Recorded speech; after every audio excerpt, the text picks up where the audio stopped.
Hello, everyone. I am, as I've mentioned, I am a regional vice president of brand partnerships at iSpot TV, a media measurement company. I'm excited to be here with Alison, sharing the stage. We've had a bit of a chat about her background. She's been at Visa for 5 years. Is that right? Okay, great. And so before we dig in, a little trivia about Alison. So Alison lives in Austin, Texas, a little oasis of culture, music, and food, of course. So I was hoping Alison could share a little bit with us about her favorite place in Austin to recommend. We were having this conversation. It started out as like, "What's your favorite barbecue?" And I thought, I will start a fight. In Austin, barbecue. Well, in Texas, right? Barbecue is not something you mess around with. There's a couple of things that I love about Austin. One thing is, if you guys have heard of Austin City Limits, ACL. It happened last week and then this weekend, and you get the most amazing artists in town. And Austin is just this beautiful blend of greenery, kind of small town vibe. At the same time, it's a major tech hub. You know, like Visa, it's one of our largest offices globally, which you wouldn't think about. But it's just this lovely place. I also don't have to pay for parking, whereas in our other cities, you have to pay for parking. So I really like those little elements. But the music scene is amazing. I'm a distance runner, so I love being able to just run through those green hills of Austin. And the barbecue is fun. Your plate is actually a piece of wax paper on the table. It's literally how they serve you at some of the places. So it's a great place to live. Highly recommend. It's awesome. And you say y'all within weeks, even if you are from the north. It is very addictive, that y'all. Yes. Flows so well. Okay, let's dig in. So as the head of Global Brand and Creative, right? The title has changed recently. Global Head of Brand, yep. Tell us a little bit about your role at Visa currently. What's your responsibilities? Yeah, I came in originally leading brand and digital for some of the Visa acquisitions. My role has evolved over the years, and I think that's one of the fun things about career. And when you do work for, especially a large organization, as there's different fires in different places of like new interesting opportunities. If you're you work hard and you treat people with kindness, you get the opportunity to shift around. So I've done brand and digital. I've done corporate marketing, which is where you'll see my title there because I did that for a number of years. And then recently I went a level within the organization higher of owning more things, a very large part of the Visa portfolio for value-added services. So now I lead strategy, global brand and creative, and it's an amazing job to have. Sounds fascinating, a great journey. Those larger companies offer that opportunity to be able to travel across, which is great. So as a head of value-added services, right, can you tell us a little bit about your approach to go-to-market, right? How do you take it from vision to meet market execution to results, kind of at a high level? I love strategy. I think it's one of the most interesting things to figure out, like there's an opportunity, there's a problem. I was mentioning the other day, I started out more on the B2C side. I was at Dell Technologies before I came to Visa. When I got to Dell, I had a panic attack. I'm sitting in my little cubicle and suddenly realizing, oh crap, like Dell's revenue primarily comes from B2B. Like that is, you can buy, sure, $1,000 laptop, whatever, or you can have a couple $100 million deal on virtualization or these very technical things. And I just had this panic attack of crap, like I do not know B2B marketing. And you learn very quickly, it's just you're marketing to people and you're solving a problem. And so I love strategy because you're thinking about you're identifying something that we know is a problem, or you're identifying there's an opportunity we didn't even dream was something that was possible. And you're thinking, how can I help this person get there? And as a marketer, I love strategy because I can think outside of marketing. So I work very closely with product, I work very closely with sales, and it's about ultimately how do we move the company forward. So for me, it's really, again, identifying a problem in the world, an opportunity in the world, and then how do I get that in the hands of people to help them? And then part of that comes into the marketing element of marketing means we get to talk to customers, so we help to identify that, but we also get to message in a way that resonates of like, oh, okay, I can connect. They're using my language. I understand what they're talking about. And, that's the secret sauce of marketing is speaking the same language in a way that they go, it. Right, absolutely. Creative messaging is super important, as we know. So how do you handle that in this current fast-paced digital-first environment, right? Everything is changing. We have so many different ways to deliver the message, so many different channels. How do you manage that message across all of those messages and yet maintain the trust of your brand, right? Which you've earned for decades of being around. It's this interesting blend of the places we can have conversations are changing, but they're still conversations. And so it is this, like, where are the people? Who are you trying to reach? How do they want to engage with you? I actually had a really interesting meeting yesterday with one of the partners here, and it was, like, this company had done testing for Gen Z in TikTok, and it was actually, of the different channels, that's where it fell flat, was the messaging in TikTok. And you think, like, oh, well, Gen Z, of course, TikTok, like, that's where I should be. But that's why testing is so important, because you do have to understand all the channels and all the opportunities, but it's where your customer's preferring to engage with you. And that's why I think technology is also so important. And it's this blend of humanity and technology of, what are the metrics telling me in terms of, like, oh, I'm actually seeing engagement here. I'm seeing movement, everything from upper funnel brand. People, we're increasing trust. We're increasing the perception of what people think of us, down to, like, the very easy to measure. And sometimes the battle that I have of performance marketing is, like, you can measure that click. And so everybody's like, oh, well, performance marketing is like everything. We should put all our money there. And they forget brand exists, which is what created the journey. But it is this mix of, like, following the metrics, but not losing the humanity of the message doesn't change that much. It's the vehicle that it's delivered in changes, and combination of technology to help you understand that. But occasionally, I think also in-person validation of, like, is this right? Right, because different channels serve different purpose too. So how do you speak to the customers about your brand, your narrative through the television or CTV or something like that versus on TikTok? It could be, the message still has to be consistent, but delivered slightly differently, right? Oh yeah, I mean, and the metrics that you get out of it, to your point, it's brand affinity versus maybe sales or something a little bit more hardcore. Yeah, because you get, like, maybe 10 to 15 seconds on some platforms. Exactly. And others you can do long form, and it's very different in terms of people's expectation. Our brains, I hear, like, you hear the goldfish mention of, like, our ability to pay attention.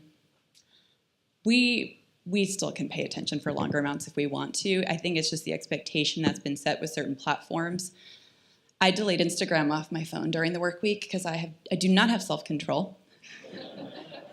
The same thing with TikTok. In 2020, my husband takes our kids away for the summer for a month to be with his family for a little bit, downloaded TikTok, and I was regularly staying up till 2 a.m. during the work week because I'm like, oh, just one more. And then, because they're 10 seconds, and then suddenly you're like, oh, crap, rabbit hole. So it is, yes, by channel, and then understanding that it's how much time you have to tell your story and provide them with what's something they find value in. I can relate to being sucked into some social media myself. And yes, I do the same thing. I turn it off because otherwise it can be a time suck and difficult mornings. So speaking of messaging, then there is a concept of personalization, right? So we're living in a highly personalized world. Every brand wants to speak to different consumer differently. How do you handle that multitude of targets, and do you go with different messages to different targets, or do you feel like there's a importance of kind of consistent higher level brand message that is enough to get the results that you're trying to achieve? I would say when you're with any brand, I don't care what size you are, you should have a core message as to who you are, what you accomplish in the world, and then there become ways that you tailor the message, you personalize the message, and that comes down. We do personas. So we do look at who you are, like what your pain points are. And I work on the B2B side, but then B2C as well, because ultimately the businesses we're selling to, they are selling to consumers. And that's the value of Visa, is that we know our consumers very, very well. But it does come down to, like, your big brand, you have a key message, you should know who you are. You should evolve, because I hear some people say, like, oh, your brand, you should just always remain true to it. And that's correct. But who Alison is, 20 years ago versus who she is now has evolved, has changed, and your brand should as well. Or I think, honestly, something's broken because also maybe you don't like who you were 20 years ago. Maybe something's needed to change, and that's great. But it is, your foundation shouldn't, should be the same for all customers. It's the sub-threads that become personalized. And then something that was really interesting at dinner last night is then with ChatGPT, generative AI, et cetera, it allows you to do versioning very, very quickly. And that, I think, is where we're going to see more personalization, is through AI is not new. Machine learning is not new. It's just truly, I mean, one thing about, you asked about Austin, South by is a huge conference there every year. I remember, there's always some buzzy thing. And I think 6 years ago it was VR. The whole world was going to be VR. But we are not walking around with headsets. Like, I don't own a headset. I don't own the glass. I don't own none of that stuff. But generative AI, when it was a big topic last year, like, that actually, I think, has transformed the way a lot of us work. It allows us to get past writer's block. It allows us to do all these different things. And so for personalization, I think it helps us with versioning very, very quickly. But we need to understand our core message. Yeah, I agree. I know we talked about that yesterday, and I agree. A lot of people kind of have this fear of AI, but I think it's going to open up opportunities because it's going to speed up certain processes that we can. I always think of industrialization, right? Yeah. Industrialization took some manual work away, and we were able to generate something new and exciting. So I believe in humanity, and that we're going to create something new on top of what is provided to us by technology. Okay, so we talked a little bit about creative. So when you think about your creative message versus, let's say, media placement, where you run your media, is creative designed to convert, or is it the media? How do you think of the two components? Do you think of them together? Do you think of kind of, what's the role of each?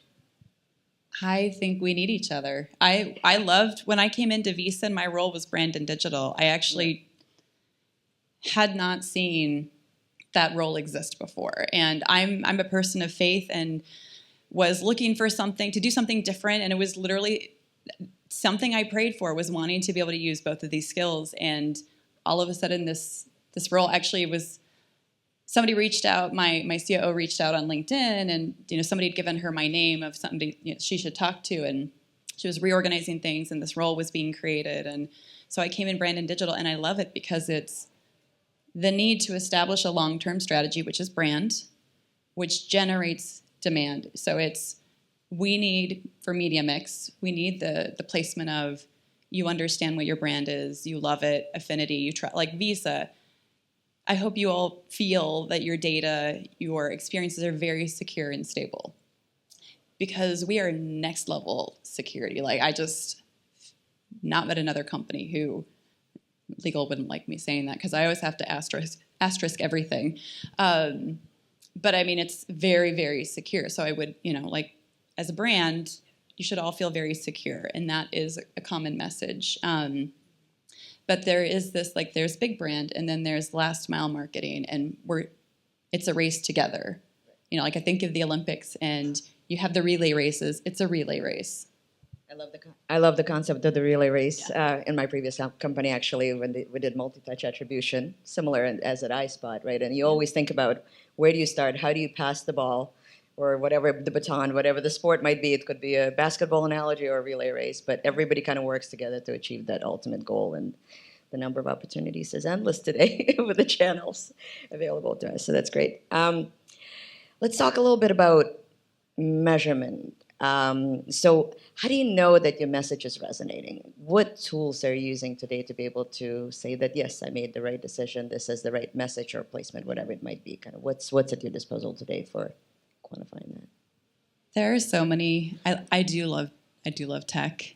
I've worked in tech for a long time. There are always going to be shiny tools, and I like to have conversations and understand what's out there. I love these types of events because I get to meet so many smart people. It's one of my most favorite things about getting to do these things, so thank you, Brand Innovators.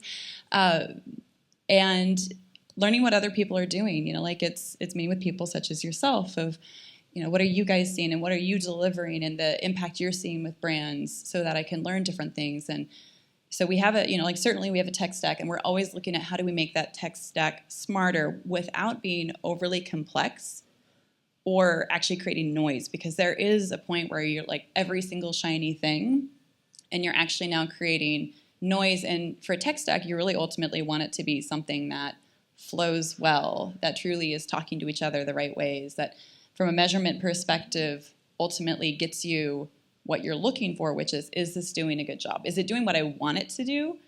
That's, I think, another thing is like many times in my career, it's been, well, what do you want this to do? Like, what's your objective? And I find people say, I want it to do these 3 things. And you're like, no, you have to choose.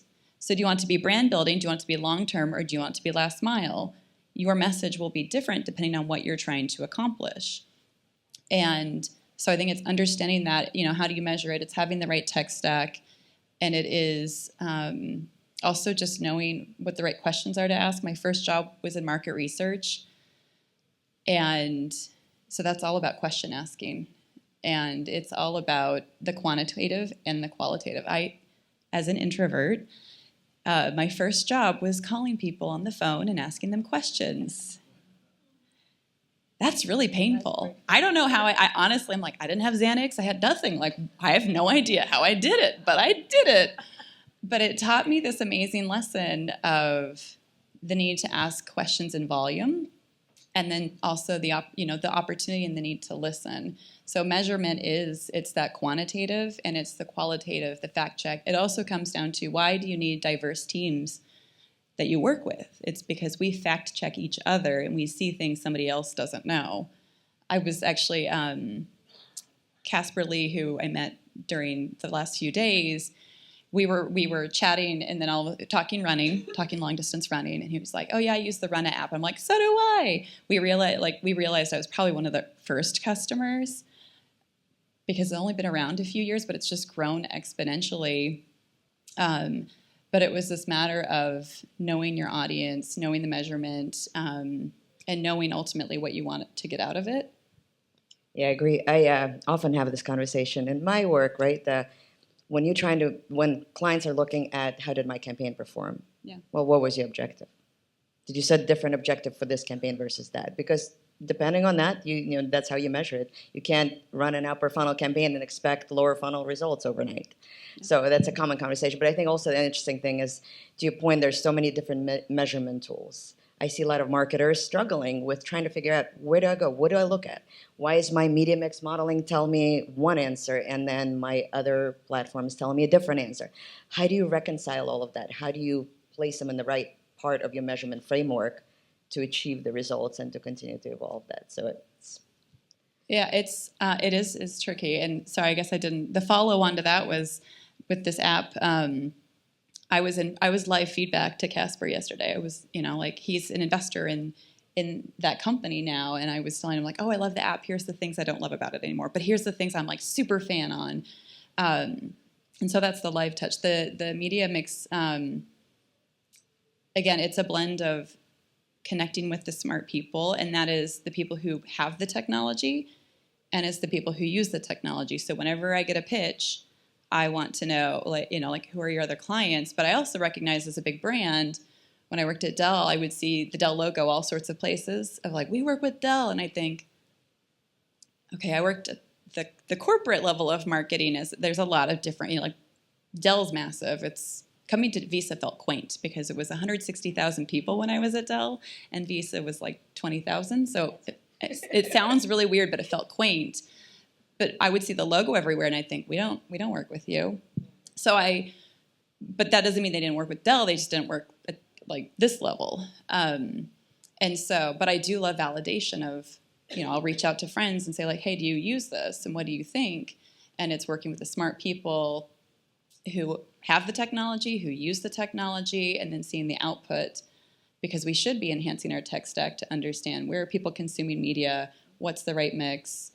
Again, AI, I think, is going to help us be smarter and faster.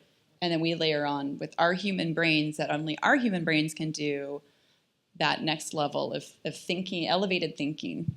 It's always art and science, right? Yeah. It's never just one or the other. Intuition is great, but it needs to be validated and then picked up with the art on the other side. So that all makes sense. So one more topic that is top of mind for many brands that I talk about is, and we touched upon that a bit, conversation between CMO and CFO. Everybody needs those media dollars, marketing dollars. How do you have that conversation to get those dollars available to you that you could continue to grow your brand? This is one of those things that I've seen personally in my career in the last few years, it feels like it's been an uptick. Marketing has this constant, depending on the company you're at also, but this challenge of proving our worth, proving our value. I hate saying this, but when you think about when economies get tough, a lot of times you see HR and marketing are the places they cut. And there is this need to, again, how do people even know you exist? It's because of marketing. A billion years, not a billion, but many, many years ago, when there was one product, you didn't need marketing. You needed people to know that, like, oh, you sell wheat or you sell clothes, but you didn't have to compete against others. And now there's a lot of competition. And so brand is critical. We are your first hello. We are why you continue to purchase, from that company, why you want to engage, why you feel good about it. And so what we do as marketers is critical because we are the sales engine. Nothing makes it to sales without us. We just aren't always, because, from a sales perspective, we're not the last mile. Sometimes we are underestimated. And so it's critical to building a relationship with our chief financial officers, our chief executive officers, to make sure they understand the value. And I think my boss has done an amazing job. Like, she has just created this amazing trusted relationship and been able to secure funding. As with measurement, we've been able to demonstrate leads that come in and deals that are getting closed and deals that we're touching. And for us, it's not, we talked measurement. Some things we can measure. Some things we can say, like, oh, we touched this deal along the way. Others we can't, but we can see, a lift in something. We can, or verbatims, right? Like, some things take a while to, to kind of settle in and show you the impact. So and our sales cycles on the really big deals can be 18 months.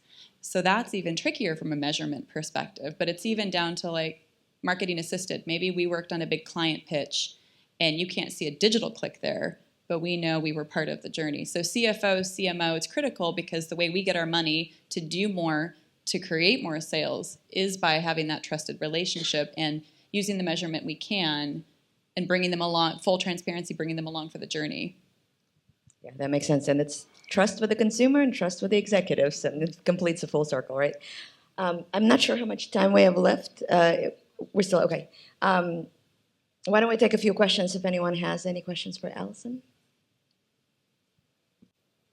Okay, so the question, I believe, was activations in I was going to say FY25, fiscal year 25, 2025. Is that right? Did I catch that? Okay. It's one of those, if you like, what can you dream up? And so Delta had an amazing, at South by this last year, I think Alicia was here the other day. She was at Adweek the other day. Delta had this amazing experience at South by this last year. And sometimes it's the things we don't even dream up. And that's also why I love working with agencies. Like, I have my own in-house agency team, and we work with out-of-house agencies. But it's this, creativity that comes out that I don't know that we can do alone. And I have a colleague who I love so much, former colleague, and she taught this method of throw out every idea, which starts with the worst ideas that are so ridiculous, because it creates comfort that you've thrown out what you think is just the most ridiculous thing ever, and all of a sudden everybody feels like it's a trusted, safe space, and anything else, either people will be like, oh, she meant that was ridiculous, but actually, get those juices flowing. So in terms of activations, I don't even know if I have, to be honest, I don't have the answer, because sometimes it's the little things that people come up with. You're like, oh, I never would have thought to do something that was immersive.